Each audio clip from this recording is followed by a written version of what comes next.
여러분, 노아의 때에 인류들이 홍수의 심판을 위해서 예비되지 못했습니다. 그렇죠? 또 소돔의 백성들도 곧 다가오는 불의 심판을 위해서 예비되지 못했습니다. 출애굽한 이스라엘 백성들도 약속의 땅에 들어가기 위해서 예비되지 못했습니다.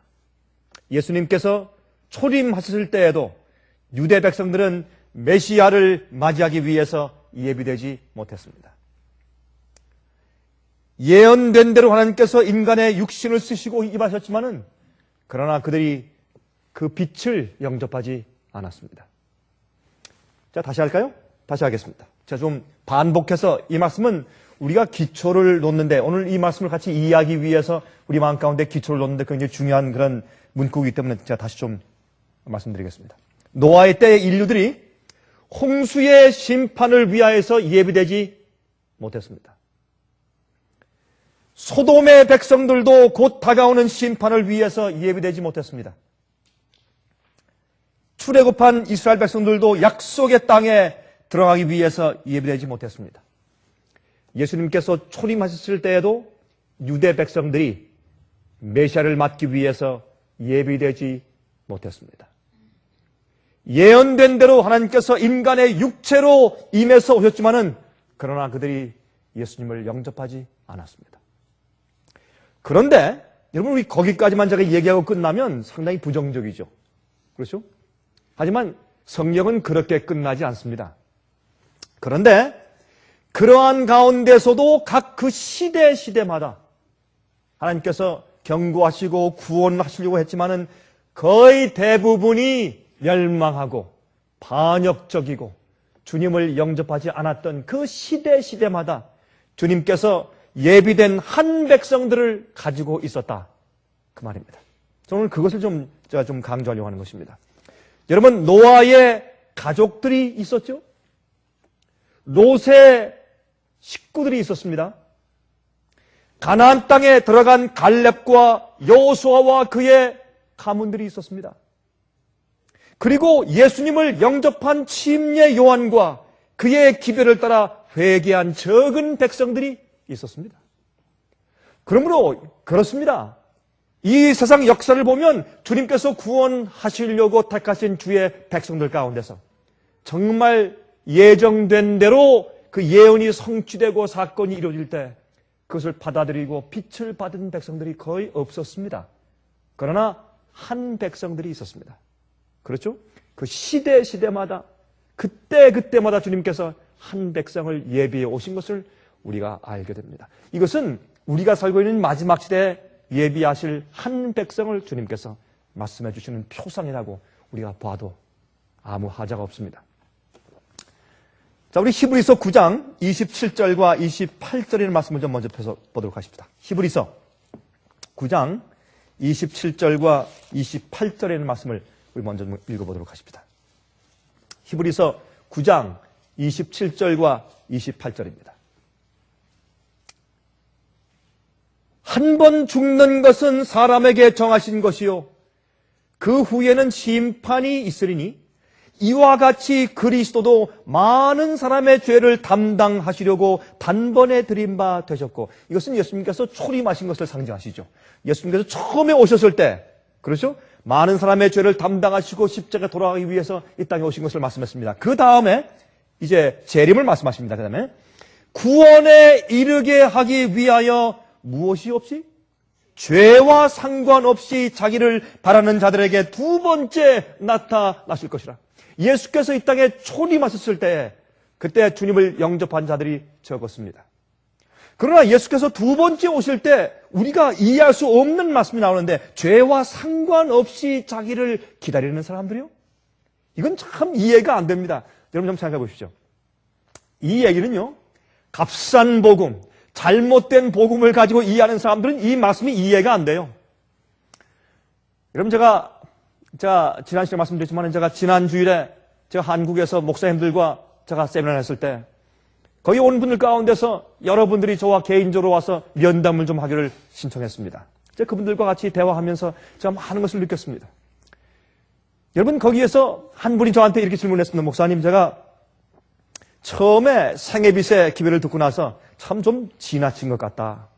너무 곧바르다. 참 말씀은 맞긴 맞는데 누가 이렇게 살 수 있겠는가? 이렇게 설교하면 교회 교인들이 다 나가겠다.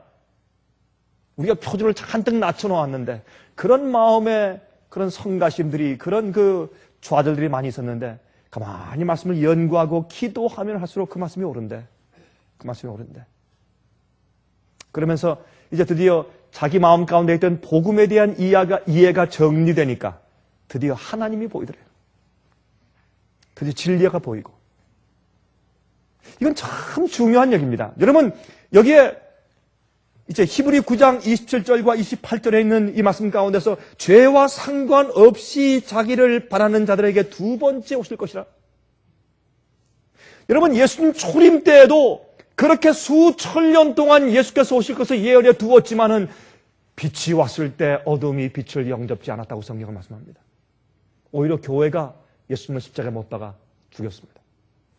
여러분, 마지막 시대에 성경을 말씀하기를 죄와 상관없이 예수께서 처음에 초림했을 때는 우리의 죄를 지시고 용서하시고 돌아가시기 위해서 오셨지만 두 번째는 죄와 상관없이 예수께서 더 이상 그들을 위해서 중보 기도를 해주실 필요가 없을 정도로 그들의 죄를 대신 지실 필요가 없는 그런 의로운 자들을 데리러 오신다고 성경은 분명히 선포합니다.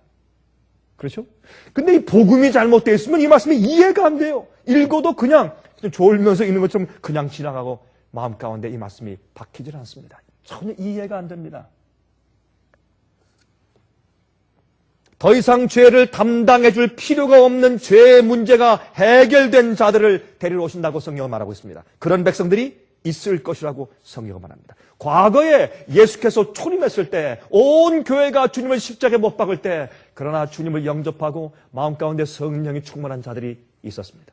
마지막도 마찬가지일 것입니다. 중세기 때 온 교회가 진실된 주의 백성들을 핍박해서 거의 1000년 이상 동안에 5천만 내지 1억 명의 신실한 백성을 죽였을 때 그러나 성령에 충만한 적은 예비된 한 백성이 있었습니다. 베드로후서 3장 9절부터 14절까지 말씀했습니다. 베드로후서 3장 9절부터 14절까지 주의 약속은 어떤 이에 더디다고 생각하는 것 같이 더딘 것이 아니라 오직 너희를 대하여 오래 참으사 아무도 멸망치 않고 다 회개하기에 이르기를 원하시느니라. 그러나 주의 날이 도적같이 오리니 그 날에는 하늘이 큰 소리로 떠나가고 체질이 뜨거운 불에 풀어지고 땅과 그 중에 있는 모든 것이 드러나리로다. 이 모든 것이 어떻게 풀어지리니 이렇게 풀어지리니 너희가 어떠한 사람이 되어야 마땅하뇨. 여기 하나님께서 마지막에 예비될 한 백성에 대해서 그들의 형편에 대해서 이렇게 말씀하신 것을 들을 수 있습니다. 거룩한 행실과 경건함으로 하나님의 날이 임하기를 바라보고 간절히 사모하라. 그날에 하늘이 불에 타서 풀어지고 체질이 뜨거운 불에 녹아지려니와 우리는 그의 약속대로 의에 거하는 바 새하늘과 새 땅을 바라보더라.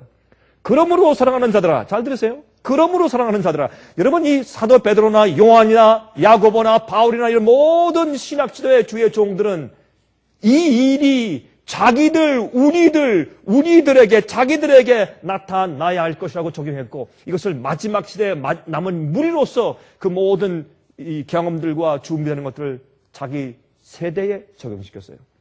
그렇게 살다가 죽었어요. 예수께서 자기 시대에 올 것처럼 살다가 죽었어요. 그렇게 한 지가 거의 2000년이 지났습니다. 그러나 마지막 시대 주님께서 이것을 실제로 마지막 시대에 적용시키면서 이렇게 말씀하십니다. 그러므로 사랑하는 자들아 너희가 이것을 바라보나니 주 앞에서 점도 없고 흠도 없이 평강 가운데서 나타나기를 힘쓰라.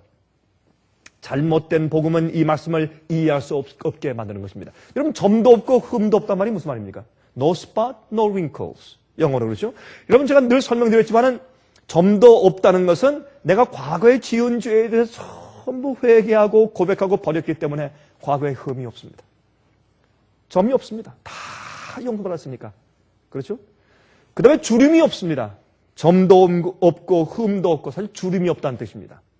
왜? 과거에 지은 죄가 다 용서받았으니까 죄의 점들이 없어요. 깨끗해졌습니다. 흠이 없단 말은 무슨 말입니까? 주름이 없어요. 이제 링크 이렇게 막 주름진 것이 없습니다. 왜? 다 펴졌어요. 예수 그리스도의 보혈의 피가 우리의 양심을 씻었습니다. 악한 동기와 악한 그런 소원들이 다 사라졌습니다. 여러분, 그것은 참된 피조물되는 거듭남의 경험이 아닙니까? 그 경험이 우리 마음 가운데서 매일매일 유지되어야 할 것입니다. 그것이 성화입니다. 이 경험이 없이는 구원을 여러분, 이런 말을 하죠, 가끔. 그 아버지와 아들에게서 태어난 아들은 끝까지 아들이 아닙니까? 아닙니다. 그 아들로 태어났어도 죽을 수가 있고 병들 수가 있고 탕자처럼 반역해서 나갔다가 다시는 돌아오지 않을 수도 있어요. 그러므로 주름이 없는 것은 다시는 내가 과거에 지은 그런 죄의 습관대로 살 마음이 더 이상 없는 것입니다. 그것은 성령의 은혜와 축복과 능력으로 우리 마음 가운데 그런 마음과 그런 동기가 항상 유지되어야 할 것입니다. 그것이 구원의 경험이요. 이것은 잘못된 복음을 믿는 자들은 이 말씀을 이해할 수가 없는 것입니다. 그러므로 예수께서 이 땅에 불로 심판하시기 위해서 오시는 그날 예비된 한 백성이 있다고 성경은 말하는 것입니다. 요한일서 3장 2절부터 6절입니다. 요한일서 3장 2절부터 6절까지 말씀하기를 사랑하는 자들아 우리가 지금은 하나님의 자녀라 장래에 어떻게 될 것은 아직 나타나지 아니하였으나 아직 잘 모릅니다. 어떤 일이 나타날 것을 우리가 지금 보지 못해요. 여러분 예수님께서 재림하시는 것을 본 적 있습니까? 저도 본 적이 없습니다. 그러나 믿습니까? 믿습니다. 노아도 비가 올 것을 본 적이 없었습니다. 그러나 믿었습니다. 똑같은 입장에 있습니다. 여러분 과거에 여러분 수천 년 동안 예수님의 초림에 대한 예언을 읽었지만 예수를 메시아를 보지 못했습니다. 그러나 그들은 믿고 구원받은 상태에서 죽었습니다. 마찬가지입니다. 모든 사람들은 앞으로 올 예언에 대해서 믿고 신실히 살다가 그 약속된 말씀을 믿는 믿음 가운데 살다 죽었습니다. 지금도 많은 사람들이 옛날 노아 홍수를 부인했던 것처럼 예수의 재림을 부인합니다. 그러나 성경을 말씀하기를 그 시대마다 대부분의 사람들이 교회들이 주님을 반역하고 신뢰 잘했을 때 한 예비된 백성들을 가지고 있었다고 성경은 증거합니다. 마지막 시대에도 그런 백성이 있을 것을 성경이 증거하고 있습니다. 요한일서 3장 2절부터 6절까지 말씀하기를 우리가 지금은 모르지만은 어떻게 될 것은 아직 나타나지 아니하였으나 그가 나타내심이 되면 예수께서 오실 때 우리가 그와 같을 줄을 아는 것은 그의 계신 그대로 볼 것을 이나매니 주님께서 이 땅에 임하실 때 내가 주님을 닮았단 말입니다. 주님께서 착하고 신실한 종아 너희가 적은 것에 충성했으니 내가 많은 것을 줄 것이라고 말씀하시는 그것뿐만이 아니고 주님께서 우리를 recognize 하시는 주님께서 우리를 인정하시는 그것 말고 우리가 하나님을 볼 때 하나님과 우리가 닮은 사실을 우리가 인식하게 되는 것입니다. 이 역사가 내 노력과 내 행위에 있는 것이 아니라 매일매일 굴복했을 때 내 속에서 역사하신 성령의 은혜 때문에 그렇게 주님께서 창조해 오신 것을 우리가 인식하게 되는 것입니다. 그런 예비된 백성이 있을 것을 성경이 말합니다. 그 다음에 말씀합니다. 여기에 우리가 그와 같을 줄을 아는 것은 그가 계신 그대로 볼 것을 이나매니 여러분 성경은 예수님께서 태우는 불이라 그러죠. 태우는 불이지라. 죄인은 또 죄는 그 앞에서 살 수가 없습니다. 존재할 수가 없습니다. 쉐키나 영광 그렇죠? 그런데 주님을 얼굴과 얼굴을 대면해서 보게 될 때 이제 그들이 주님을 닮아 있는 것을 성도들이 깨닫게 된다고 말씀했습니다. 주를 향하여 이 소망을 가진 자마다 그의 깨끗하심과 같이 자기를 깨끗하게 하느니라. 얼마나 좋은 말씀입니까? 그의 깨끗하신 것처럼 자기를 깨끗하게 한다. 여러분 세상에서 우리가 가질 수 있는 인간이 가질 수 있는 가장 아름다운 소원이죠. 가장 정말 놀라운 그런 보람 있는 소원이죠. 죄를 짓는 자마다 불법을 행하나니 죄는 불법이라. 그가 우리 죄를 없이 하려고 나타내신 바 된 것을 너희가 아나니 그에게는 죄가 없느니라. 그 안에 거하는 자마다 범죄하지 아니하나니 범죄하는 자마다 그를 보지도 못하였고 그를 알지도 못하였느니라. 우리의 주 앞에 굴복하지 않음과 우리의 눈을 예수께로부터 다른 데로 돌리는 일들과 우리가 불신하는 일들 때문에 쓰러지는 것이지 예수께서 내 안에 계시고 내가 주 안에 있으면 주님의 계명을 지킨다고요. 여기에 그러한 자마다 범죄치 않는다고 성경은 말하고 있습니다. 이렇게 주님을 위하여서 한 백성을 예배시키는 자의 표상이 있는데 그 표상이 누굽니까? 침례 요한입니다. 그렇죠? 이렇게 주님을 위해서 한 백성을 예배시키는 자의 표상이 침례 요한이죠. 그런 자들을 이제 예수께서 초림하시기 전에 그는 한 백성을 준비시켰습니다. 누가복음 15장 1장이죠. 누가복음 15장 1절부터 1장 15절부터입니다. 누가복음 1장 15절부터 17절까지 있는 말씀을 좀 보십시다. 이렇게 말씀되어 있어요.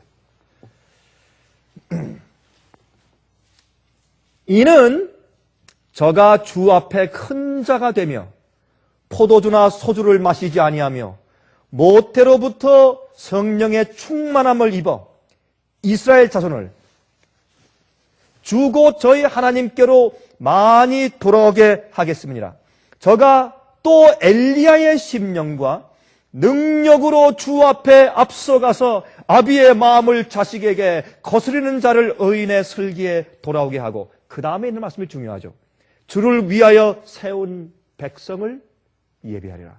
여러분, 여기는 이 말씀을 영어 성경 가운데 말씀하기를 to make ready a people prepared for the Lord. 주님을 위해서 한 백성을 예배할 것이라. 그렇게 말씀했습니다. 이 한 백성들이 누굽니까? 한 가지 종류의 백성들입니다. 같은 마음과 같은 뜻을 가지고 같은 진리를 알고 있는, 같은 영적인 경험을 하고 있는 한 백성을 예비시킨다고 했습니다. 이 일을 하기 위해서 부름받은 자가 여러분 침례 요한이었어요. 침례 요한은 이 일을 하기 위해서 30년 동안 광야에 지냈습니다. 그러다가 부름받고 나와서 6개월 동안 외치다가 목 잘림 당해 죽었습니다. 여러분, 굵고 짧게 산 사람의 최고의 표본이죠. 그렇죠? 30년 준비하고 6개월 말씀 전하다가 목 잘려 죽임당했어요. 그게 낫죠. 그렇죠? 야, 다 저랬다. 요렇게면 올라갔다 내려갔다. 믿음이 있었다가 없었다가 앞으로 나갔다가 뒤로 물러갔다 세상에 갔다 교회 왔다가 교회 오지만 마음은 다른 데가 있다가 정신없이 살다가 자기만 위해 살다가 60, 70, 80평생 사는 것보다 6개월 주님 위해 살다 죽는 것이 낫지요. 여러분 안 그렇습니까? 저는 그런 생활을 원합니다. 그렇게 말씀드립니다. 한 백성을 준비하기 위해서 살았던 침례 요한의 생활. 전 참 부럽습니다. 한 백성, 한 가지 종류의 백성, 같은 품성을 가진 사람들, 타고난 기질들은 달라요. 어떤 사람은 급하고, 어떤 사람은 느리고, 어떤 사람은 촘촘하고, 굉장히 자상하고, 어떤 사람은 좀 듬성듬성하고, 그렇죠?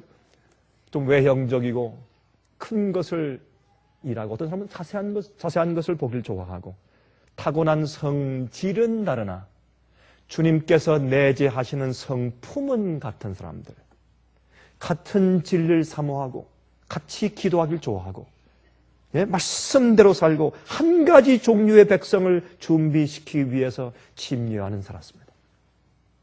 여러분, 이 세상에 많은 주의 백성들이 퍼져 있습니다.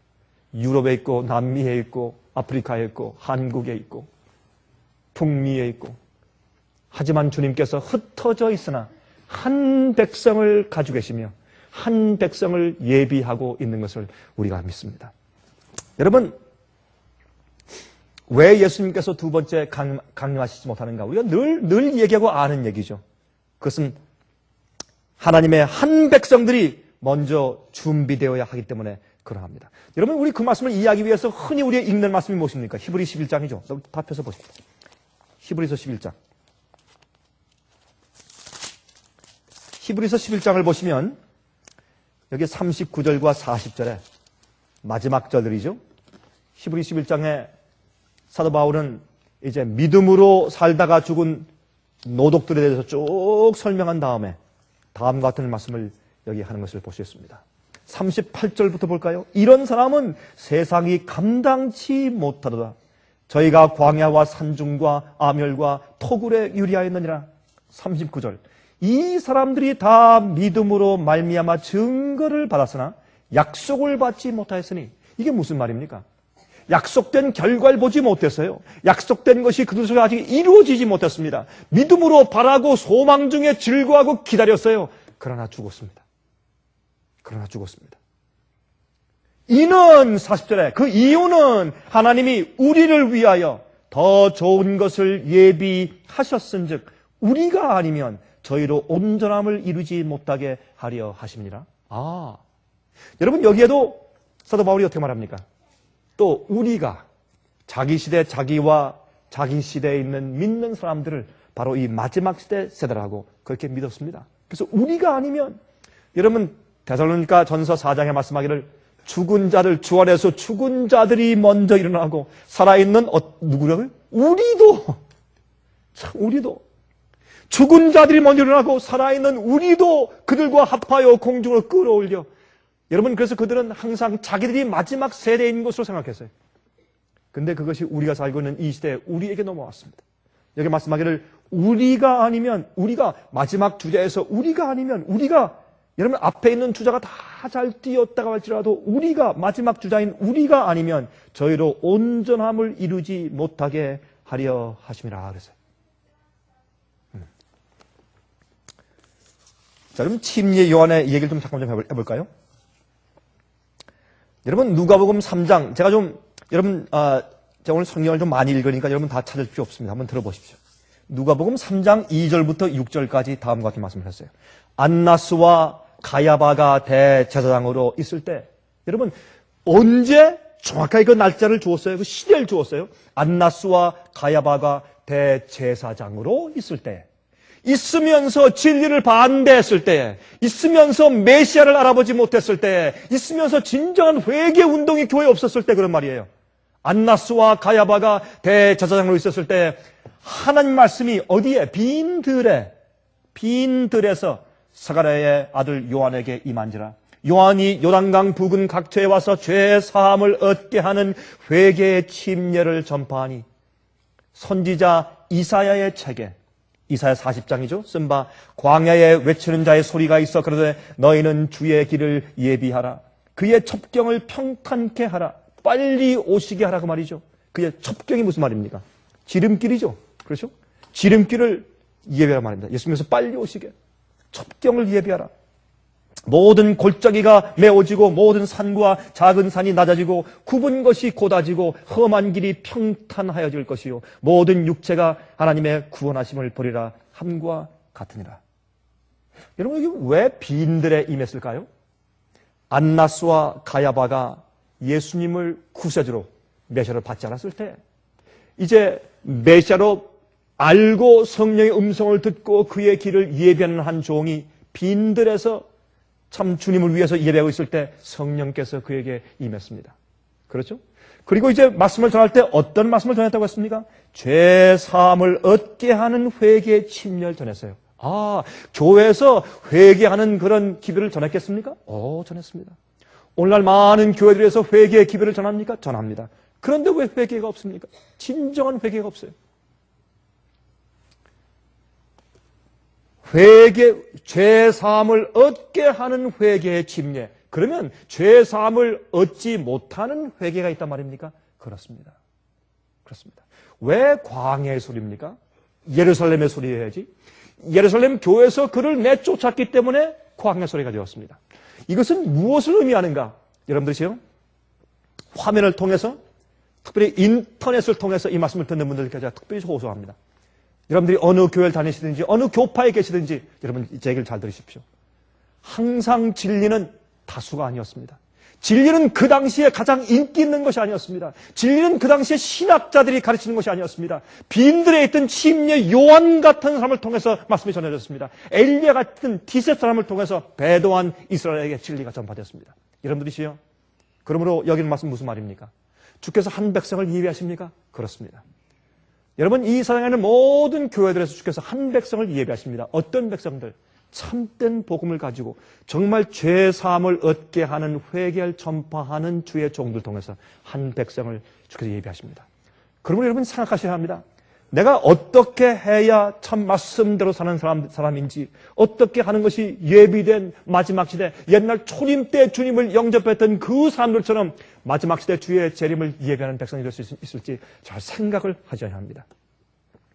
자, 그런데 어떻게 했습니까? 그가 침례 요한을 일으켜서 한 백성을 예비시킨다고 말씀했습니다. 어떻게 해요? 죄 사함을 얻게 하는 침례를 통해서 그렇게 하시는데, 여기에 말씀하기를 너희는 주의 길을 예비하라. 첩경을 곧게 하라. 준비해라. 어떻게 한단 말이에요? 어떻게? 그 다음 말씀하십니다. 모든 골짜기가 메워지고 모든 산과 작은 산이 낮아지고 굽은 것이 곧아지고 험한 길이 평탄하여질 것이요 모든 육체가 하나님의 구원하심을 보리라 함과 같으니라. 여러분, 이게 무슨 말입니까? 여러분, 침례 요한가 말합니다. 너희는 주의 오실 그 길을 좀 예배해라. 이 첩경을 빨리 좀 준비시켜라. 어떻게? 어떻게요? 높아진 것을 다 낮아지게 하고, 낮아진 것을 다 메꾸고, 굽은 것을 곧아지게 하고. 이게 무슨 말입니까? 이것은 실제로 길을 닦는 것입니까? 아닌 것을 알죠. 이것은 하나님을 믿는다고 하는 백성들의 마음이 준비되는 것을 말하고 있는 것입니다. 높아졌던 것을 다 낮추고 교만한 마음을 다 낮추는 것입니다. 그리고 골짜기가 메워집니다. 감추인 죄악들, 숨어있는 것들, 음흉함들, 굽어져 있던 길들이 곧아지고 오류와 잘못된 진리와 생활에서 고치는 것입니다. 그런 것을 통해서 예수께서 우리 마음 가운데 오실 수 있게 첩경이 준비되는 것을 의미했습니다. 여러분, 주님의 길을 어떻게 예비합니까? 주님을 믿는다고 하는 백성들의 마음이 준비되는 것입니다. 그렇죠? 마음 가운데 높아졌던 교만이 다 낮추어지고 깊이 들어가 있는 숨어있는 죄악들과 음흉한 정신들을 전부 다 끌어올려서 다 버리고 돌들을 버리고 가파로운 길들을 다 정리하고 굽은 길들을 곧바로 하고 잘못된 길들을 고치고 회개 가운데서 개혁이 없는 회개는 잘못된 회개예요. 죄 사함을 얻게 하는 회개를 해야 할 것입니다. 다시는 후회할 것이 없는 회개를 해야 할 것입니다. 값싼 복음, 죄 가운데서 그냥 죽게 하는 복음 말고 영원한 복음을 이야기하고 가르쳐줘야 할 것입니다. 굽었던 길이 잘못된 오리와 잘못된 생활에서 진리로 돌이켜야 할 것입니다. 여러분, 왜 우리가 자꾸 어떤 때 교리를 말합니까? 교리를 자꾸 말하는 이유가 있습니다. 여러분, 교리는 성경의 가르침이죠. 성경의 가르침은 빛입니다. 예수께서 말씀하기로 나는 길이요 진리요 생명이라, 또 나는 세상의 빛이라. 왜 그런 말씀을 했을까요? 여러분, 나로 말미암지 않고는 아무도 아버지께로 올 자가 없다? 여러분, 이게 다 무슨 뜻입니까? 예수님께서 빛이시고 주님이 길이고 주님이 진리고 주님의 생명입니다. 다시 말해서 성경을 우리에게 주신 이유가 있어요. 만약 그렇지 않다면, 우리의 진리가 중요하지 않다면 그냥 무조건 예수를 믿고 그저 십자가 믿으면 다 구원이다, 그렇게 하는 것이 옳죠. 그것이 아니라 성경을 말씀하기를 성령의 거룩하게 하심과 진리로 구원을 하신다고 성경을 말씀하고 있는 것입니다. 하나님이 빛이에요. 그러면 하나님을 이해하기 위해서 우리가 성경에 있는 말씀을 똑바로 이해해야 될 것입니다. 잘못 이해하면 예수님께서 어떻게 재림하시는가에 대한 잘못된 오해가 세상에 만연해요. 예수님께서 예수님을 믿고 우리가 회개하는 것을 어떻게 하는 것인가를 이해하는 것이 참 잘못되어 있어요. 그렇죠? 잘못된 그런 생각과 잘못된 개념을 가지고 믿는 사람들이 참 많이 있습니다. 비밀 휴거가 그런 것들이죠. 그런 것들 말고 여러분, 성경에 있는 진리대로 빛대로 믿는 것은 하나님을 올바로 이해하는 것입니다. 주님을 빛으로 보면 우리의 준비가 잘못되어 있어요. 준비가 잘못되고 주께서 우리 마음 가운데 오실 수가 없습니다. 빛을 우리가 오해하면 우리 마음 가운데 어둠이 들어오는 것입니다. 그러므로 예수님의 재림은 먼저 그분이 오시는 길이 준비되고 마련되어야 할 텐데, 어디에? 우리 마음속에 먼저. 믿는 자들의 마음 가운데 먼저. 또 하나의 이슈가 무엇입니까? 주님이 다시 오시는 길이 준비되어서 이 지구상의 교회가 하나님께서 온 우주를 향한 증인으로 쓰시기에 준비되어야 하는 것입니다. 여러분, 이 얘기는 많은 오늘날 기독교에서 사람들이 잘 이해하지 못하는 이슈입니다. 이건 전혀 이게 무슨 뜻인지도 잘 생각하기 어려운 그런 이슈로 지금 뜨게 되었는데, 그 말씀이 성경에 잔뜩 기록되어 있지만 사람들이 어떻게 여러분, 복음은 우리 개인들을 구원하기 위해서만 베풀어준 것이 아닙니다. 사실 구원이라고 하는 것은 이 지구 안에 한정된 것이 아니죠. 우리 개인들에게 한정된 것이 아니죠. 우리 인간을 구속하시는 주님의 계획은 온 우주를 포함하는 것입니다. 왜? 죄는 하늘에서 먼저 시작되었기 때문에, 이 땅에서 시작된 것이 아니기 때문에. 그러므로 하나님께서 이 지구상에 오셔서 이 모든 죄의 역사를 끝마치시기를 위해서 오랫동안 이렇게 지체하시고 기다리시는 이유는 바로 마지막으로 주님께서 입증해야 할 사건이 있기 때문에 그러합니다. 그래서 에베소 3장 3절부터 11절까지 말씀하셨습니다. 곧 계시로 내게 비밀을 알게 하신 것은 내가 이미 대강 기록한 것 같으니 이것을 읽으면 그리스도의 비밀을 내가 깨달은 것을 너희가 알 수 있을 것이라.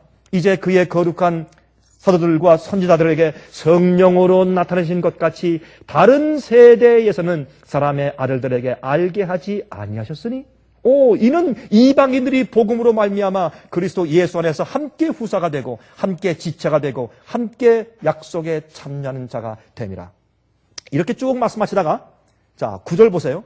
영원부터 만물을 창조하신 하나님 속에 감추었던 비밀의 경륜이 어떠한 것을 드러내게 하려 하심이라. 이는 이제 교회로 말미암아 하늘에서 정사와 권세들에게 하나님의 각종 지혜를 알게 하려 하심이니. 여기 참 중요한 얘기가 나와요. 하나님께서 이 땅에 있는 교회들을 통해서 누구를 가르치신다? 하늘에 있는 권세들과 정사들을 가르치신다. 무엇을? 하나님의 각종 지혜를 가르치신다. 무슨 지혜입니까?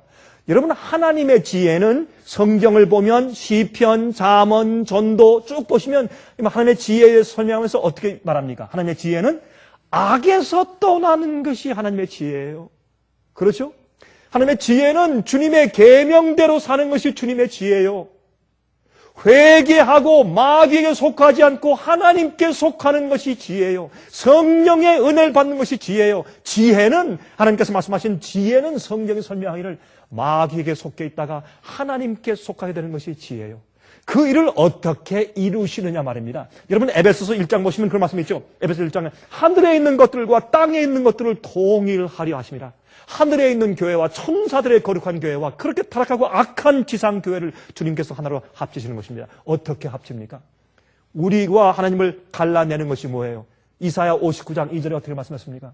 우리가 지은 우리의 죄가 하나님과 우리 사이를 어떻게 했다? 내었다. 그러므로 하나님께서 우리를 구원하시는 복음은 무엇을 다루는 것입니까? 우리 속에 있는 죄의 문제를 다루는 것입니다. 우리 속에 꽁꽁 숨어있는 죄를 녹여내시는 주님의 지혜를 다루는 것이 하늘의 지혜고 그게 비밀의 경륜이요. 어떻게 그 일을 행하시는가 하는 것이 하늘의 비밀입니다. 그 일을 어떻게 하십니까? 예수님의 십자가의 은혜로 하십니다. 제일 먼저 죄인들의 마음, 이 단단한 심령을 두드리시고 그 속에 들어오십니다. 하나님께서 많은 양들과 소들과 염소를 죽여서 피 흘리는 장면이 보기 좋아서 허락하신 것이 아니라 그 죄 없는 양을 죽이고 죄 없는 염소를 죽이면서 죄 지은 자기 자신 대신 죽는 희생 제물을 보면서 그 딱딱한 마음 가운데 감동이 들어가도록 하기 위해서 성소의 제물을 허락하신 것입니다. 그런 다음에 어떻게 해요? 마음 가운데 감동을 받은 다음에 앞으로 오실 메시아를 그들이 상기케 했습니다. 생각케 했습니다. 그렇죠? 그리고 주님께서 예수님의 십자가를 통해서 뜨거운 사랑으로 우리 마음을 녹이셔서 예수님의 십자가에 못 박히게 한 그 죄에 대해서 미워하는 증오심을 우리 마음 가운데 일으키십니다. 그것은 힘으로 안 되고 능으로 안 되고 채찍으로도 안 되고 강요해도 안 되고 천사가 내려와서 수천 명이 내려와서 한 명이 내려와서 그 능력으로 빛으로 비치면 10몇만 명이 당장 죽어버릴 그런 놀라운 천사가 수만 명이 내려와서 이야기할지라도 악한 사람의 마음 가운데 죄인의 마음을 돌이킬 수가 없어요. 그건 안 되는 것입니다. 여러분이시여, 아무리 많은 초자연적인 기적을 경험했다고 할지라도 사람 마음 가운데 있는 죄된 마음을 돌이키고 변화시킬 수가 없어요. 그것은 예수 그리스도의 은혜밖에 없습니다. 주님께서 우리를 어떻게 취급하시고 또한 주님께서 우리를 어떻게 아시며 우리에게 어떻게 하신다는 주님의 성품과 주님의 계획을 이해할 때 우리 마음이 녹는 것이 아니겠습니까? 그렇죠? 여러분, 우리 자식들을 우리 키워보지만은 아무리 교육하고 아무리 이야기하고 아무리 어떤 계획을 발표하고 어떤 때는 강요를 해보아도 어떤 때는 채찍을 들어보아도 가장 우리 자식들을 잘 키울 수 있는 최고의 교육 방법은 그 아들과 그 딸들의 마음을 사랑으로 녹이는 것이 아니겠습니까? 반역하고 철부지한 그 아이들을 어떻게 취급하는가 하는 그 어머니의 사랑이 그 자식의 마음을 녹게 하는 것이 아니겠습니까? 그래서 하나님께서 십자가를 통해서 죄인들의 마음을 녹이시는 것입니다. 그 마음을 뜨겁게 해서 그들이 꽁꽁꽁꽁 감춰져 있는 그 마음속에 숨어있는 죄들을 녹여내시는 것이죠. 뜨거운 영광로 같은 불로 녹여내시는 것이죠. 그런 비밀이 바로 하나님의 비밀이요, 하나님의 지혜요. 어떻게 우리 죄, 이 세상에 있는 죄들을, 우리 인간들의 마음속에 있는 그 죄를 어떻게 녹여서 그의 죄의 문제를 해결해 주실 것인가. 그래서 다시는 반역이 없고 다시는 주님께 주의 계명을 어기는 일이 없는 생활을 살 수 있을지를 고안해 내시는 것이 주님의 지혜입니다. 그래서 하나님의 지혜는 죄악과 상관이 없다고 말했고, 주님의 지혜는 바로 우리를 죄와 상관없이 만든다고 성경 계속해서 말씀하고 있는 것입니다. 그러므로 이 교회를 통해서 하늘을 가르치세요. 그렇죠? 여러분, 천사들이 얼마나 이상할 거예요? 하나님, 저 살인자, 저 도둑질, 저 사기꾼, 저 맨날 왔다, 예? 맨날 요요 게임하고, 예? 부흥회할 때 잠깐 울면서 회개했다가 또 돌아가고, 이거 하기를 일평생 동안 교회 다니면서 수백 번, 수천 번 한 저 사람들, 우리가 어떻게 믿습니까? 여러분, 그런 질문이 천사들한테 있지 않겠어요? 예? 그리고 어떻게 저런 자들이 영원히 내 가족이 될 수 있고 내 이웃이 될 수 있습니까? 라는 그런 질문이 천사들, 그들도 피조물들입니다. 그런 마음이 그들 마음 가운데 왜 그런 생각이 없겠어요? 그때 주님께서 당신의 지혜, 죄인들을 용서하시고 그들의 회개를 통해서 용서하시고 죄를 녹여내시고 그들을 거룩히 하시는 경험, 하늘의 지혜를 당신의 계획을 통해서 다 보여주심으로 나중에 천사들이 박수를 치면서 환영하면서 할렐루야 찬송하면서 주님이시여, 주님의 구속의 계획이, 주님의 복음이 옳습니다. 저렇게 악한 자들을 저렇게 거룩하게 만들 수 있는 것이 주님의 계획이라면 우리는 주님의 계획을 신뢰합니다. 각종 지혜를 주님께서 죄인들을 구속하시고 예비한 백성들을 준비해서 수많은 교인들이, 수많은 인류들이 주님을 거절하고 진리를 거절하고 빛을 거절하고 자기의 어둠을 그냥 갖고 싶어 해요. 왜요? 자기 어둠을 좋아하기 때문에. 왜 죄를 계속 짓습니까? 왜 죄의 습관이 끊어지지 않습니까? 죄가 좋아서 그래요. 마음이 주 앞에 전적으로 굴복된 경험이 아직 없어 그렇습니다. 그 말은 무슨 말입니까? 십자가를 안다고 주여 주여 하지만 주님의 십자가의 뜨거움이, 주의 사랑과 은혜가 무엇인지 잘 알지 못해서 그래요. 주님을 아는 사람은 죄의 습관을 마음 가운데 품고 있을 수가 없습니다. 그것은 불가능합니다. 교만이 자기 생애를 주장할 수가 없습니다. 높은 것들은 전부 낮아져야 합니다. 교회에서 재직 위치 때문에 싸우는 사람들은 십자가를 모르는 사람들이요. 겸손할 줄 모르는 사람들은, 자기의 자랑과 평판과 인기와 교만이 자기를 드라이브하는 사람들은 그리스도인들이 아니요. 믿는 자들이 아니요. 자기 마음 가운데 버리지 못한 숨은 죄가 깊이 묻혀있는 자들은 전부 다, 이 깊은 것들은 전부 다 골짜기가 메워져야 돼요. 그것이 침례 요한의 사역이었습니다. 이렇게 해서 예수께서 오실 길을 예비하라고 말했습니다. 언제? 예수께서 이 땅에 처음 오셨을 때, 초림하셨을 때. 예수께서 재림하실 때에도 마찬가지입니다. 교만한 자들이 다 낮추어지고 음흉한 죄악들이, 숨어있던 죄악들이 전부 다 메꾸어지고 성령의 능력을 통해서 굽었던 길들이 전부 다 곧아지고 오리와 잘못된 생활에서 진리로 돌이키는 그런 경험들이 생겨야 하는 것입니다. 이런 경험을 통해서 주님께서 한 백성들을 예비하실 것입니다. 침례 요한을 통해서 그렇게 하셨습니까? 마지막 시대도 그렇게 하실 것입니다.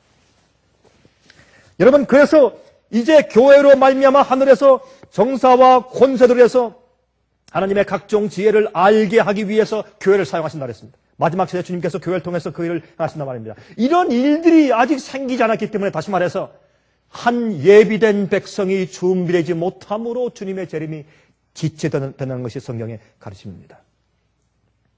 여러분 아십니까? 그 당시에 복음과 성경의 진리가 이방 나라들에도, 여러분 지금부터 하는 얘기를 잘 들으십시오. 특별히 화면 통해서 제 얘기를 듣는 사람들 잘 좀 이해하시기 바랍니다. 여러분, 침례 요한이 이렇게 한 예비된 백성을 준비하고 있을 때에 그 당시에 복음과 성경 진리가 유대 나라 말고도 이방 나라 중에서 많이 퍼져 있었습니다.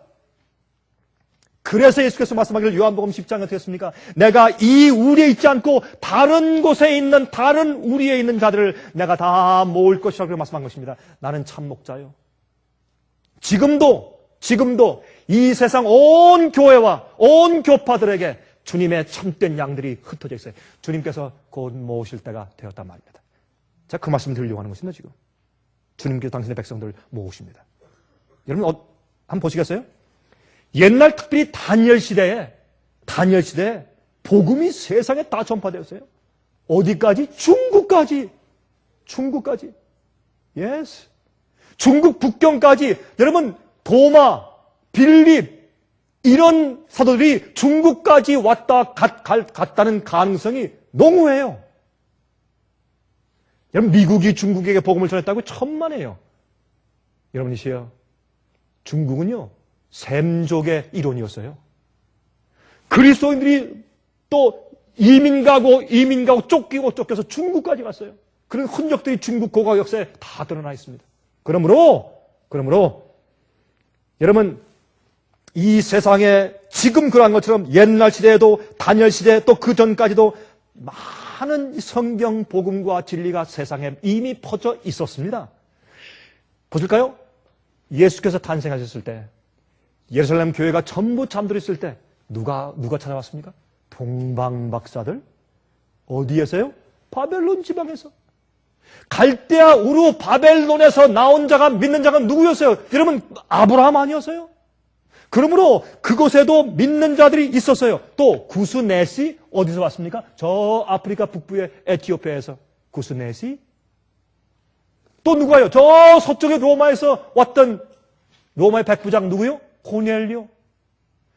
베드로가 천사의 말을 듣고 가서 그를 만나면 깜짝 놀랐지 않습니까? 사람들이, 여러분, 유대인들이 교만함으로 알아보지 못했을 때 주님께서 하나님을 두려워하는 백성들을 세상 도처에 두셨어요. 그 백성들을 초대교회 성령이 임한 다음에 그 사람들을 모으는 운동을 주님께서 하신 것입니다. 이러한 일들이 이 마지막 시대에 또 한 번 있을 것이란 말입니다. 그런데 성경은, 여러분, 신약 성경을 보시면, 특별히 사도행전을 보시면 이런 사람들을 뭐라고 불렀는 줄 아세요? 이 사람들의 별명이 뭔지 아십니까? 하나님을 두려워하는 자들. 그렇게 불렀어요. 이 사람들을 하나님을 두려워하는 자들이 그렇게 말을 했어요. 여러분, 한번 읽어보세요. 성경 가운데. 그들은 유대인들이 아니었어요. 그러나 주의 백성들이었어요. 그러므로 이러한 사람들은 어떻게 해요? 그들이 두꺼운 벽을 쌓아서 그 박혀있는 벽 때문에 서로 알지를 못했습니다. 그러나 주님께서 침례 요한을 통해서 어떻게 해요? 유대 안에 있는 예비된 한 백성을 준비시켰고 또 누구요? 베드로를 통해서, 특별히 사도 바울을 통해서 이방에 흩어져 있는 하나님을 두려워하는 백성들, 진리를 사모하고 영적으로 굶주리고 목마르고 기다린 빛을 기다리고 있는 자들을 모아서 같이 합쳐 놓으셨어요. 여러분, 그래서 여러분 6월절 그 이후에 요제절, 그렇죠? 2월절은 예수님의 십자가를 상징하죠. 요제절은 예수님의 부활을 상징하죠. 그 다음에 무엇입니까? 오순절이죠. 오순절에 성령이 떨어졌을 때 그때 바치는 첫 열매가 무엇이었습니까? 두 떡덩이였어요. 왜 두 떡덩이입니까? 유대인들 플러스 이방인들이에요. 그래서 이 두 떡덩이를 주 앞에 들여서 초대교회가 생긴 것입니다. 사도교회가 생긴 것입니다. 성령이 임했을 때 예비된 백성들을 모은 것입니다. 마지막 시대도 똑같은 일들이 벌어지게 되는 것입니다. 주님께서 예비한 한 백성들, 한 가지 종류 백성들, 같은 품성을 가지고 같은 진리의 빛을 이해하고 같은 복음의 경험한 백성들 주님께서 세상 도처에서 모으실 것입니다. 전 그것을 믿습니다. 전 그것을 믿습니다. 여러분, 제 강의가 좀 어렵습니까? 특별히 제가 오늘 특별히 제가 화면을 보는 분들께 제가 여러 번 언급을 하죠. 제 강의가 어렵습니까? 여러분, 그래서 저희 상해빛에서 무엇을 하고 있습니까? 그렇게 책을 찍어내고 월간지를 만들고 DVD를 만들고 CD를 만들고 책자, 소책자를 만들어서 그렇게 뿌리는 것입니다. 광고라고. 여러분, 우리가 돈을 벌기 위해서 합니까? 여러분, 제가 돈을 벌기 위한 비즈니스맨이면 전 그런 일을 안 합니다. 참 어리석은 일이죠. 그런 일들은. 그렇죠? 돈을 쓰는 일이지 돈을 버는 일이 아니죠. 여러분이시여, 신청해 가십시오. 전화하십시오. 주문하십시오. 그리고 연구하십시오. 제가 지금 무슨 말을 하는지 이것이 어렵다고 하면 여러분들은 조금 성경 전체를 보는 조감도에서 큰 부족함이 있는 것입니다. 주님께서 옛날에 그렇게 하신 대로 마지막 시대에 예비된 한 백성을 모으고 있습니다. 그래서 여러분, 요한계시록 18장 어떻게 했어요? 내 백성아, 거기서 나와 그의 죄에 참여하지 말고 그의 받을 재앙을 받지 말라 그랬습니다. 그렇죠? 내 백성아, 거기서 나와 그 죄에 참여하지 말아라. 여러분 거기서 나오는데 어디서 나오란 말입니까? 성경은 말하기를 어디서 나오라고요? 바벨론에서 나오라고. 여러분, 바벨론에 취하게 하는 바벨론의 포도주에서 나오라고 그렇게 말씀하고 있는 것입니다. 이 부르짖음이, 이 큰 소리가, 이 외침이 지금 이 세상에 퍼지기 시작합니다. 앞으로 엄청난 성령의 능력을 통해서 이 세상에 있는 예비된 한 백성을 모으시는 주님의 음성이 들릴 것입니다. 여러분들이요, 그럴 때 여러분들은 어디에 계실 겁니까? 무엇을 하실 것입니까? 이것은 중요한 얘기입니다. 내 백성아 거기서 나와. 여러분, 그럼 바벨론에서 나오라. 어디서 어떻게 나오라 말입니까? 바벨론에서 사람들을 취하게 만드는 잘못된 가르침인 포도주에서 나오란 말입니다. 여러분, 술에 취하면 비틀거려서 정로로 갈 수가 없어요. 굽은 길을 곧게 해야 돼요. 예수께서 오신 길을 예배해야 돼요. 예? 교만한 가운데서 음흉한 죄를 그냥 품고 있으면서도 여전히 구원받았다고 하는 잘못된 복음에서 나오란 말입니다. 잘못된 교리에서 나와야 합니다. 잘못된 가르침에서 나와야 합니다. 예수님의 재림에 대해서 잘못 가르치는 그런 잘못된 가르침에서 나와야 합니다. 잘못된 의식에서 나와야 합니다. 잘못된 예배 방식에서 나와야 합니다. 잘못된 기도 형식에서 나와야 할 것입니다. 성경으로 돌아와야 합니다. 성경으로 돌아와야 합니다. 그래서 이 마지막 시대에 예비된 한 백성들을 위해서 하나님께서 당신의 영광과 성품과 능력과 지혜를 알게 하시고, 특별히 어떻게 해요? 세상에 있는 모든 악한 자들에게도, 구원받지 못할 자들에게도 저것이 진짜 그리스도인이다.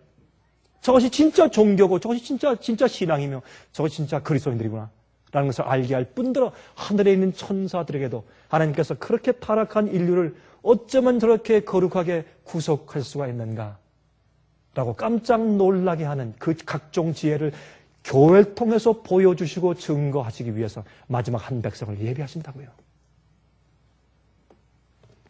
그런데 마지막 시대는 말이죠. 마지막 시대에는 이 복음이 천천히 점진적으로 온 세상에 퍼져왔습니다. 그렇죠?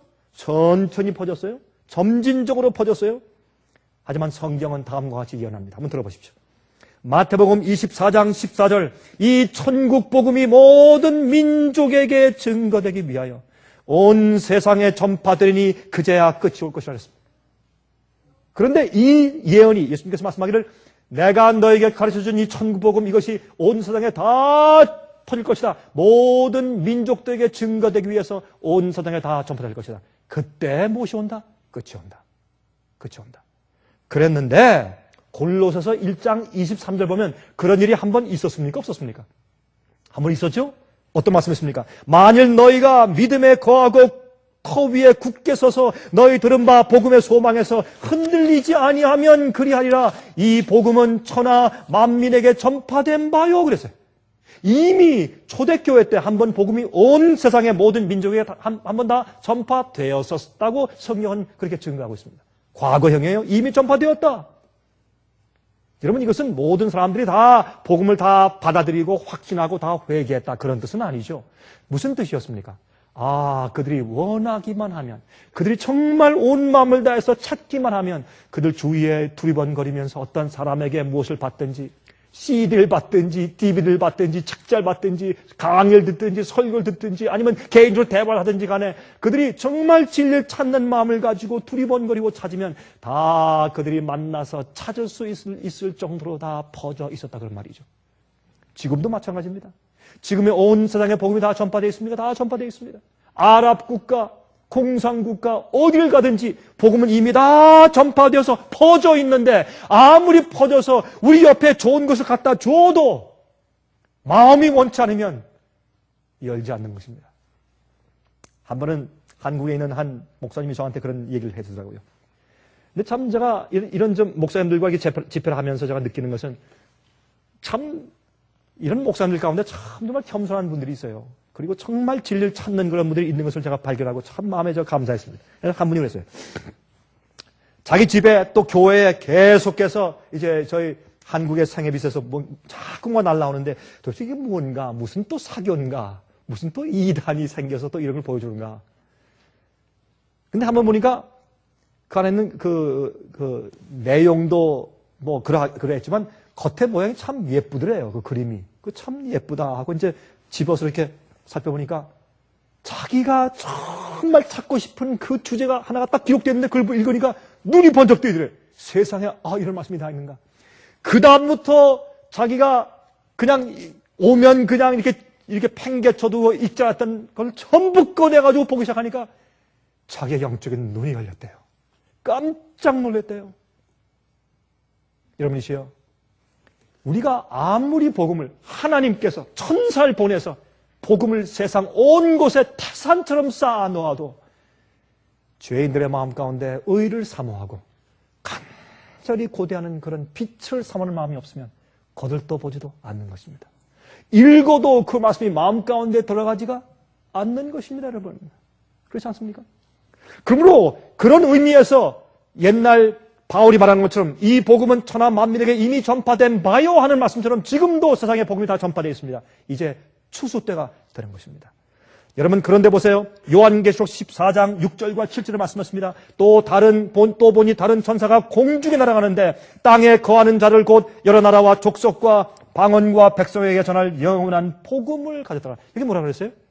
곧 여러 나라와 족속과 방언과 백성에게 전할 영원한 복음을 가졌어요. 이것은 무슨 말입니까? 이 천국 복음이 다시 한번 이 세상 마지막 역사에 한번 세상에 다 전파되어야 할 때가 와요. 그때가 지금이 옵시다. 여기 말씀하기를 영원한 복음이라고 했어요. 무슨 복음이요?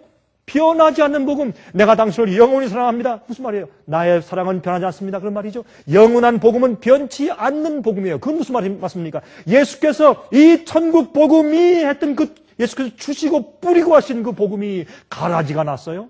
복음이 변질됐어요. 잘못된 복음이 세상에 퍼졌어요. 그거 말고 원래의 복음인 영원한 복음이 온 나라와 족속과 방언과 백성에게 다 전파될 마지막 시대가 한번 오는데 그때가 지금이란 말입니다. 그때 누가 일어납니까? 한 예비된 한 백성이 일어나요. 같은 복음을 이해하고 같은 성경의 말씀과 진리를 이해하고 같은 성경 교리를 이해하고 오해를 풀고 굽어진 것들을 곧바르게 만든 한 백성이 생겨요. 그 백성이 생기는 것을 성경은 말하기를 주님께서 오실 길을 예비하라라고 표현한 것입니다. 침례 요한 당시도 주의 오실 길을 예비하라는 것은 백성들의 마음을 준비시키는 것이었고 지금도 마찬가지예요. 지금도 마찬가지예요. 예수께서 오실 길을 위해서 예배한다는 것은 그 당시에 하이웨이를 건설한 것이 아니었지 않습니까? 영적인 경험이 아니었습니까? 지금도 마찬가지입니다. 그런데 다니엘 12장 4절에 말씀하기를 다니엘아 마지막 때까지 이 말을 간수하고 이 글을 봉함하라. 왜요? 이걸 닫아두어라. 지금 이해를 못한다 이 말씀을 다 이해할 때가 온다. 언제? 마지막 시대. 그 마지막 시대가 되면 뭐라 그랬어요 이게? 많은 사람이 빨리 왕래하며 지식이 더할 것이라. 많은 사람들이 빨리 왕래하며 지식이 더할 것이라. 여러분 사실 말이죠. 이 세상은 일일 생활권에 들어갔다고 해도 과언이 아닙니다. 지금 우리가 이제 비행기를 타고 우리 한국이나 중국에 갈 때 우리가 있는 곳에서 타면 한 14시간, 그렇죠? 한 14시간 걸립니다. 중국까지 오면 한 15시간 걸리겠죠? 그렇죠?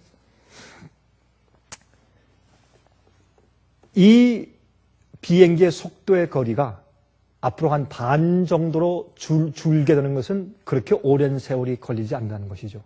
한 반 정도. 7시간? 여러분이시여, 이 성경을 말씀하기를 많은 사람들이 마지막 시대에 빨리 왕래하며 지식이 더할 것이라. 이 지식은 과학적인 지식뿐만 아니라 성경 말씀과 주의 약속의 말씀과 예언들을 이해하는 지식을 말하는 것입니다. 이 지식이 증가하고 또한 사람들이 빨리 왕래하는 때가 올 텐데 그때는 복음이, 천국 복음이 한 시대에 완전히 전파된 다음에 모든 사람들이 자기의 운명을 결정짓고 자기의 선택을 한 다음에 끝나는 그런 시대가 온단 말입니다. 옛날에 마차를 타고 말 타고 다니던 옛날 시대에 이 예언이 성취될 수가 없었습니다. 한 시대에 주님의 지혜의 역사가, 주님의 구속의 계획이 하늘에 보여주는, 마지막 교회를 통해서 하늘에 보여줄 수 있는 그런 일이 한 번에 생기는 때가 과거에 없었습니다. 지금 생긴단 말입니다. 여러분이죠. 그러므로 여러분 요한계시록 12장 17절에 말씀하기를 용이 여자에게 분노하여 돌아가서 그 여자의 남은 자손 곧 하나님의 계명을 지키며 예수의 증거를 가진 자들로 더불어 싸우려고 바다 모래 위에 서더라. 여러분 마귀가 말이죠. 마귀가 싸울 때 누구와 싸웁니까? 마귀가 예수 믿는 모든 사람들과 다 함께 한 무더기로 싸웁니까? 아닙니다. 성경은 그렇게 말씀하고 있지 않습니다. 성경은 하나님의 남은 교회와 싸운다고 말씀했습니다. 자, 보십시다. 제일 먼저 계명을 지키는 자들. 다시 말해서 주님을 위해서 예비된 한 백성과 싸운단 말입니다.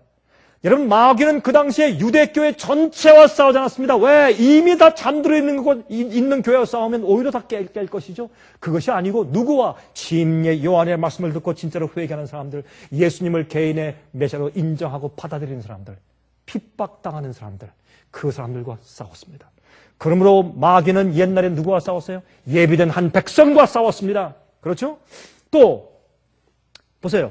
하나님의 계명을 지킨다. 그러면 계명을 지킨다. 이게 교단적인 얘기예요? 개인적인 얘기예요? 생각해 보세요. 이건 개인적인 얘기예요. 그렇죠? 교회 전체가 계명을 지킨다. 교단이 지킨다. 이것은 우리가 표현이지. 계명을 지키는 일은 그 안에 있는 개인들이 계명을 지키는 경험을 해야 돼요. 간음하지 아니하고 탐내지 아니하고 도둑질하지 아니하고 그렇죠? 우상 숭배하지 아니하고 부모를 공경하고 이런 모든 것들을 무엇으로? 마음으로 계명을 지키는 경험을 하는 것입니다. 계명을 지키는 백성은 교단일 수가 없어요. 교회일 수가 없어요. 그것은 다시 말해서 마귀가 그 교단과 교회를 깨워서 넘어뜨리는 것은 교리와 가르침을 잘못 오류를 받아들이게 하는 것은 할 수 있지만은 그 계명을 지키고 하는 남은 무리는 개인들의 경험을 상징해요. 그런 개인의 경험을 하는 사람들이 모인 것이 참 교회요. 여자의 남은 교회인 것을 알 수가 있어요. 그리고 또 그들은 예수의 증거를 가지고 있다. 무슨 증거?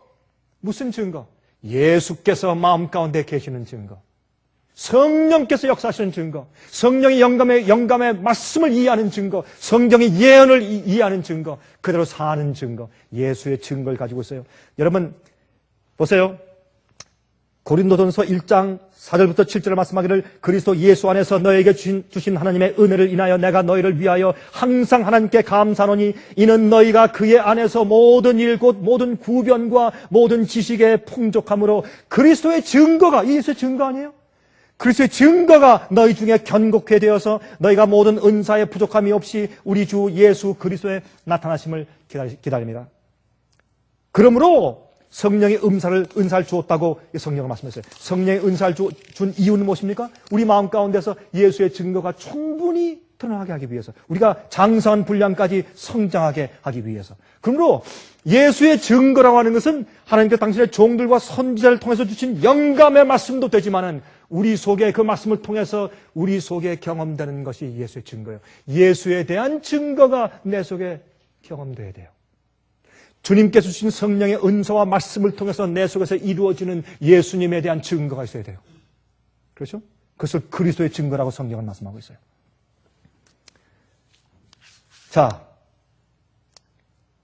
그러므로 침례 요한의 사역을 통해서 다시 한번 보면 이런 말씀이세요. 침례 요한의 사역에 대해서 설명할 때 이사야 40장 3절부터 8절까지 있는 말씀을 쭉 설명하면서 이제 말씀했는데 거기에 이런 말씀이 있어요. 우리 한 가지 이해할 것은 5절에 여호와의 영광이 나타나고 모든 육체가 그것을 함께 볼 것이라. 광야에서 외치는 소리가 들리면, 잘 들으세요. 광야에서 외치는 소리가 주님을 통해서 들리면 사람들이 높은 곳이 낮아지고 음흉했던 죄악들이 전부 다 메꿔지고 좁은 곳이 곱게 된 다음에 주께서 오실 길이 예비되면 주님께서 성령을 통해서 그들 마음 가운데 들어오세요. 메시아가 이 땅에 오신 것을 영접해요. 받아들여요. 그리고 참된 죄 사함을 얻게 하는 회개의 침례가 생겨요. 그런 다음에 어떤 일이 생깁니까? 보세요. 그래서 평지가 돼요. 모든 걸려 넘어지는 돌들 전부 다 치워요. 그런 영적인 경험이 생겨요. 그 다음에 이 침례 요한의 사역에 대해서 예언한 이사야 40장 5절은 이렇게 설명해요. 여호와의 영광이 나타나고 모든 육체가 그것을 함께 볼 것이라. 예수께서 오신단 말입니다. 예수께서 이 땅에 출입하셨을 때 여러분 요한복음 1장에 무슨 말씀이세요? 내가 그를 보니 하나님의 영광이요 진리와 은혜가 그에게 충만하더라. 이것이 마지막 시대 주의 백성들 교회 속에서. 여러분 교회는 누구의 몸입니까? 누구의 몸이에요? 예수의 몸이요. 예수께서 머리고 교회는 그의 몸이요. 여러분, 몸과 머리가 따로따로 놉니까? 그렇지 않지 않습니까? 이것은 무엇을 의미합니까? 예수께서 함께 거하시는 교회, 특별히 개인들. 그래서 어떻게 무엇이 보여요?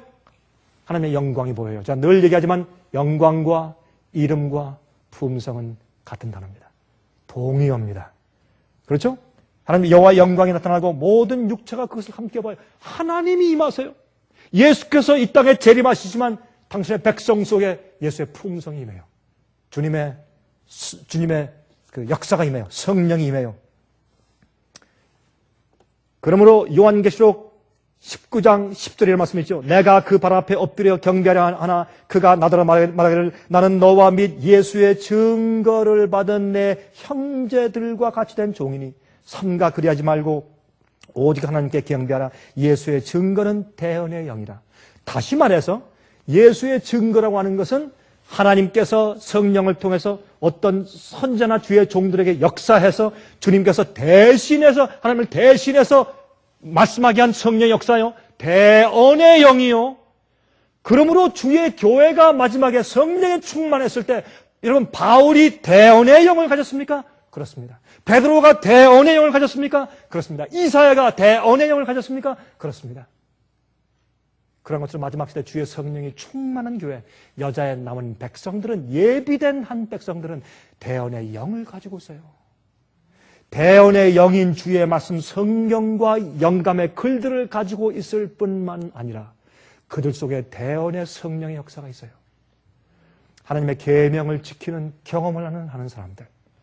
하나님의 성령의 역사를 통해서 그들이 하는 모든 행동과 말들이 주님께서 하는 것처럼 사는 사람들. 여러분, 제 말이 잘못되었어요? 특별히 우리 화면 통해서 보는 사람들. 어떻게 사람이 그럴 수가 있는가? 제 말이 잘못되었어요? 여러분, 다음에 성경 한번 보실래요? 한번 보십시다. 베드로 전서 4장 11절. 한번 잘 들어보십시오. 베드로 전서 4장 11절이에요. 만일 누가 말하려면 하나님의 말씀을 하는 것 같이 하고, 보세요. 누가 말을 하려면 하나님께서 하나님의 말씀을 하는 것 같이 하고, 누가 봉사하려면 하나님의 공급하시는 것 같이 하라. 이는 범사에 예수 그리스도로 말미암아 하나님이 영광을 받으시게 하려 함이니. 이것이 예수님께 영광을 돌리는 것이죠. 우리가 말하는 것을 하나님께서 하는 것처럼 하라. 우리가 봉사하고 남을 돕는 것을 하나님께서 돕는 것처럼 하라. 그런 경험들을 성경이 얘기해요. 참 놀라운 얘기죠. 우리 이 얘기만 하고 마칩시다. 그럼 민수기 11장 보시면 이 모세 마음 가운데 좀 문제가 생겼습니다. 백성들이 너무나 반역하니까, 너무나 말을 안 들으니까 답답해서 이제 모세가 어떻게 하면 좋습니까? 라고 저 앞에 이제 한탄할 때 주님께서 이런 일을 행하십니다. 여러분 잘 보십시오. 그 당시에 모세는 예수님을 상징했습니다. 그래서 모세가 그랬습니다. 앞으로 이 나라에 너희들 가운데서 나와 같은 한 선자를 일으킬 것이라 예수님을 상징했죠. 여러분 모세는 애굽에서 종노릇하는 주의 백성을 이끌어낸 주의 종으로 예수님을 상징한 선자였습니다. 죄의 노예에서 해방돼서 이끌어가도록 하기 위한 예수님의 사역을 상징한 것이 아니겠습니까? 그런데 모세가 답답해서 어쩌면 좋겠습니까? 주여, 이 백성이 다 망했습니다. 내 사역이 다 망한 것 같습니다. 그렇게 불평했을 때 주님께서 어떤 일을 했습니까? 모세에게 너희 70장로를 불러서 산으로 올라와라. 근데 70명 가운데 다 올라가지 못하고 68명만 올라갔어요. 그 2명은 남아있었어요. 2명은 남아있었는데 그 2명 남은 사람 이름이 멜닷과 메닷이에요. 이 두 사람은 내가 감히 어떻게 주 앞에 올라가겠는가? 올라가지 못하고 2명은 진주에 남아있고 68명만 따라 올라갔는데 68명이 하나님의 영광을 본 다음에 그들이 무엇을 했습니까? 예언하기 시작했어요. 다시 말해서 만약에 모세가 하던 일을 68명도 하는 거예요 지금. 성령이 임했어요. 깜짝 놀랐어요. 모세가 주님께서 당신께서 원하실 때 이런 일들이 이 평범한 백성들 가운데서도 생길 수가 있구나. 나와 같은 이런 일을 이러한 자들 통해서도 할 수가 있구나. 그것을 모세가 이해하고 깜짝 놀랐어요. 그때 갑자기 어떻게 해요? 진중에 올라가지 아니하고 진중에 있던 멜닷과 메닷 두 사람도 갑자기 성령이 충만해서 예언하기 시작했어요. 선지자처럼 예언해달랬어요. 그때 여호수아가 놀라서 모세요 저 두 사람 예언하지 못하게 막아주십시오. 이것은 그 주인된 모세 당신만 하는 것이 아닙니까? 당신의 권위가 떨어집니다. 그때 모세가 무슨 말인지 아십니까? 이 백성들 모두 다가 전부 다 이스라엘 백성들이 선지자가 되기를 내가 원한다. 그렇게 말을 했어요. 무엇을 상징합니까? 마지막 시대 예비된 한 백성이 일어납니다. 주님께서는 그런 백성을 진리로 빛으로 모으실 때가 바로 지금이라 말입니다. 바벨론에서 나오십시오. 취하게 하는 바벨론 포도주에서 나오십시오. 그리고 진리대로 이해하고 말씀대로 이해하고 빛대로 이해하고 주님의 길대로 주의 생명의 말씀대로 사십시오. 그렇게 준비하다가 주님께서 당신의 예비된 한 백성 여자의 남은 무리를 모으실 때 그 장소에 여러분들이 있어야 합니다. 마지막 시대입니다. 주님께서 마지막 사업을 이루시는 마지막 최전방의 사업에서 여러분 깨어 계십시오. 주님께서 이 마지막 일을 이루실 때 꼭 마지막 참 예배된 백성 속에 거하시기를 간절하게 바랍니다. 하늘에 계신 우리 아버지, 주님의 거룩하신 구속의 계획과 놀라우신 비밀의 지혜는 우리가 상상할 수가 없으나 주님께서 차곡차곡 계획대로 역사하시는 것을 볼 때 우리가 놀라지 않을 수가 없습니다. 악한 자가 의롭게 되고 참으로 음흉했던 자들이 선하게 되는 것을 보면서 주의 역사를 보게 됩니다. 아버지시여, 마지막 한 예비된 백성들을 불러 모으실 때 저희를 그 자리에 두시기를 간절하게 기도합니다. 빛을 거절치 않게 해 주시옵소서. 이 말씀을 들은 도처에 흩어져 있는 주님의 백성들을 사랑하시고 도우시사 주여 성령의 음성을 듣게 해 주시옵소서. 특별히 주 앞에 기도하는 것은 우리 마음속에 인간적으로 높아져 있는 것들이 있다면 낮추어 주시고 예수의 품성을 바라보고 깨닫고 그것을 사모하게 저희를 도와주시옵소서.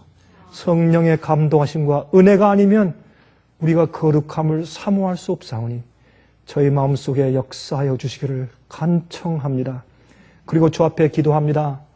주여, 마음 가운데 투쟁하고 있는 영혼들 곁에 가셔서 이 세상에 있는 인기와 평판대로 살지 않게 하시며 주님의 뜻대로 살 수 있는 겸비한 정신을 주시고 마음 가운데 아직도 죄를 품고서 버리지 않는 고집스러운 자들을 불쌍히 여기시고 때가 얼마 남지 않은 것을 기억하게 하사 돌이키게 해 주시옵소서.